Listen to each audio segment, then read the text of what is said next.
Today we're going to be talking about infectious mononucleosis, commonly known as mono or the kissing disease. Infectious mononucleosis is primarily spread by close contact through bodily fluids, primarily saliva. This means that it can commonly spread through sexual contact and other direct contact with bodily fluids, but also by sharing food, drinks, and utensils. Some of the main symptoms of mononucleosis include extreme fatigue, fever, rash, sore throat, and swollen lymph nodes. Usually people get better within 2 to 4 weeks, but fatigue can continue weeks after that, and in some cases, symptoms even persist for even up to 6 months. On the other hand, some people are asymptomatic and don't experience any symptoms at all. Teens and young adults are more likely to get the disease with all of the symptoms, whereas young children usually do not display any symptoms and the infection often goes undiagnosed. The disease is most commonly caused by the Epstein-Barr virus, and the typical symptoms usually appear 4 to 6 weeks after being infected with EBV. A lot of people think Epstein-Barr and mononucleosis are synonymous, but it's a little more complicated than that, and having a more nuanced understanding is valuable information for your health. Infectious mononucleosis is a disease which is caused by Epstein-Barr virus, a type of herpes virus. This virus is super widespread, with over 90% of the world population being infected, and 95% of adults globally. In developing areas of the world, EBV infection usually occurs in early childhood, often with near-universal development of antibodies due to infection by the age of 3 or 4.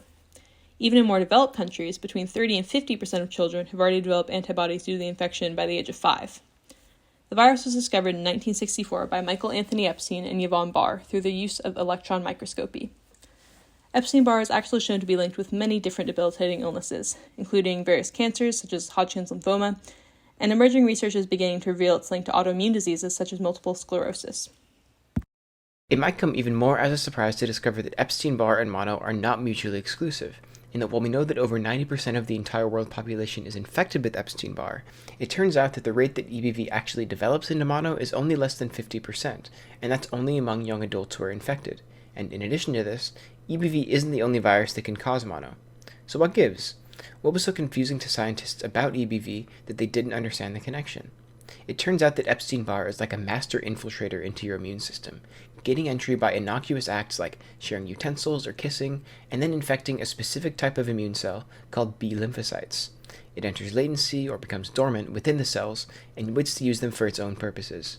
During latency, EBV doesn't provoke immediate symptoms. Instead, it adopts a low-key presence within the infected cells.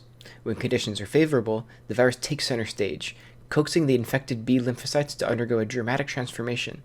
It takes control of the cellular machinery, transforming the cells into virus factories, and essentially it can live forever inside them. When your immune system weakens, gets stressed by some other illness, the host undergoes emotional or physical stress, EBV will often take this opportunity to exploit vulnerabilities in your immune system, which in turn can lead to diseases like mono, and in more rare cases, conditions like cancer. When infected B cells are in the latent state, small parts of the viral genome are transcribed, which signal the cell to stay alive much longer than usual and also to proliferate. This combination of rapid cell production and downregulated cell death are characteristic of cancer cells, and thus EBV is linked to cancers such as Hodgkin lymphoma, Burkitt lymphoma, and nasopharyngeal cancers.